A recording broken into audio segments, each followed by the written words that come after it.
Hello everyone. आज का हमारा टॉपिक है प्ली बार्गेनिंग अंडर भारतीय नागरिक सुरक्षा संहिता, जो चैप्टर 23 सेक्शन 289 से 300 में है। प्ली बार्गेनिंग का जनरली मतलब होता है bargaining for sentence not for charges. इसकी डेफिनेशन हम देखेंगे। Plea bargaining is a legal mechanism whereby an accused person agree to plead guilty to a lesser charge or accept a reduced sentence in exchange for concession from the prosecutor or the court। यानी कि plea bargaining का मतलब ऐसा है कि जो accused person है वो कोर्ट के सामने एक्सेप्ट करता है कि हाँ ये क्राइम उसने कमिट करा है, बट उसके एक्सचेंज में वो कोर्ट को रिक्वेस्ट करता है कि उसकी जो इम्प्रिजनमेंट की टर्म है उसको थोड़ा कम कर दिया जाए। उसको हम बोलते हैं प्ली बार्गेनिंग। अब ये जो प्ली बार्गेनिंग का चैप्टर है वो जनरली कहाँ अप्लाई होता है और कौन कौन से ऑफेंसेस है जहाँ पे वो अप्लाई नहीं होता। सेक्शन 289 डिफाइन करता है कि कहाँ पे अप्लाई होता है। तो हर वो ऑफेंसेस जो पनिशेबल है more than 7 year, LI means life imprisonment and death, वो सारे ऑफेंसेस के अंदर प्ली बार्गेनिंग अप्लाई होता है। बट ऐसे ऑफेंसेस जो इफेक्ट करते हैं socio economic condition of the country and ऐसे क्राइम जो विमेन के अगेंस्ट हैं या चिल्ड्रन के अगेंस्ट है जिनकी एज 14 ईयर्स से कम है, वहाँ पे प्ली बार्गेनिंग अप्लाई नहीं होता। And generally juvenile justice act के अंदर के प्रोविजन पे भी प्ली बार्गेनिंग का चैप्टर अप्लाई नहीं होता। देन किसी भी एक्यूज्ड को अगर प्ली बार्गेनिंग का बेनिफिट चाहिए तो उसकी प्रोसीजर फॉलो करनी पड़ती है, जो प्रोसीजर सेक्शन 291 से 295 में। प्ली बार्गेनिंग लेने के लिए सबसे पहले एक्यूज्ड को कोर्ट के सामने एक एप्लीकेशन फाइल करनी होती है एज पर द सेक्शन 290।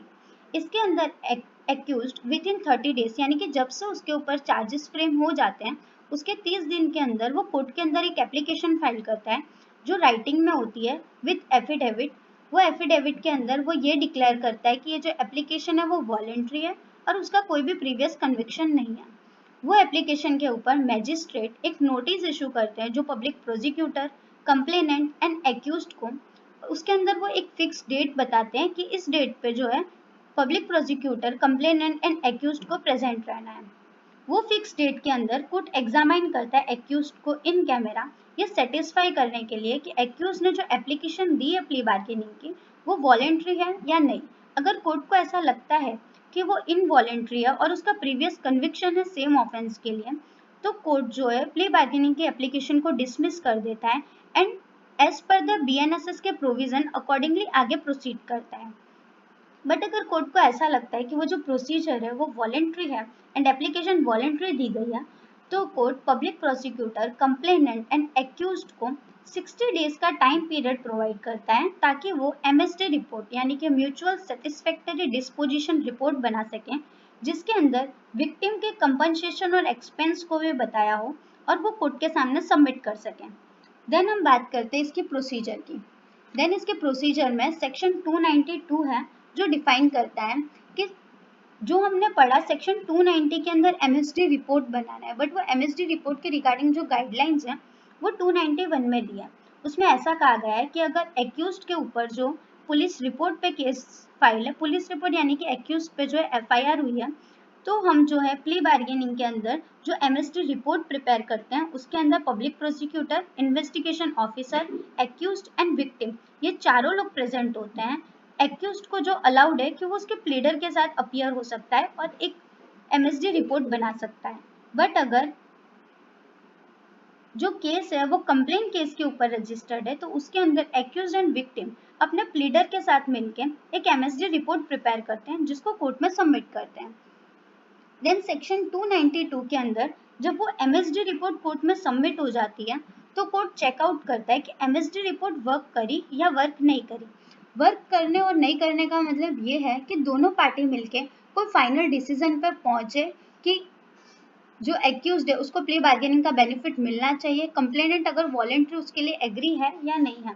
अगर कोर्ट को लगता है एग्री नहीं है तो कोर्ट एमएसडी रिपोर्ट की जो प्रोसीडिंग है उसको ऑब्जर्व करता है एंड आगे जो फर्दर प्रोसीडिंग है उसको चलाते हैं। बट अगर कोर्ट को ऐसा लगता है कि वर्कआउट करी है तो वो जो एमएसडी रिपोर्ट है उसको प्रिसाइडिंग ऑफिसर यानी कि मैजिस्ट्रेट उसको साइन करते हैं, देन उसको डिस्पोज कर देते हैं।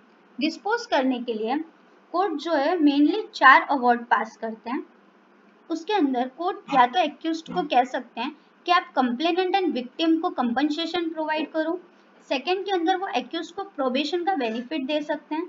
थर्ड थिंग, जो मिनिमम प्रेजेंट मिनिमम पनिशमेंट है उसका हाफ पनिशमेंट उसको दे सकते हैं, या तो फिर जो मैक्सिमम पनिशमेंट है उसका 1/4 पनिशमेंट दे सकते हैं। जैसे कि अगर हम देखने जाएं कि अगर ऐसा है कि एक्यूज्ड को जो है प्रोबेशन का बेनिफिट नहीं मिल सकता, या तो फिर जो ऑफेंस उसने करा है उसमें मिनिमम इम्प्रिजनमेंट नहीं है, तो हम वहाँ पे उसको हाफ इम्प्रिजनमेंट तो दे नहीं सकते। इस वजह से फोर्थ पॉइंट के अंदर हम जो भी उसकी पनिशमेंट होती है उसकी 1/4 पनिशमेंट एक्यूज्ड को प्रोवाइड करते हैं।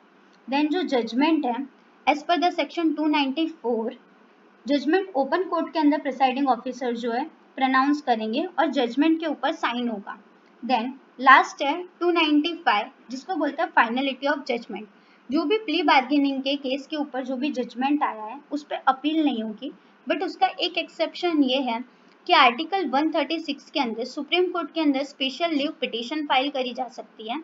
उसके साथ साथ आर्टिकल 226 एंड 227 के अंदर हम रिट पिटीशन फाइल कर सकते हैं। देन इसके सिवा जो पावर ऑफ कोर्ट है वो section 296 of BNSS and 297 of BNSS में दी है, जिसमें पहला है for plea bargaining purpose the court process all power regarding the bail trial and case disposal.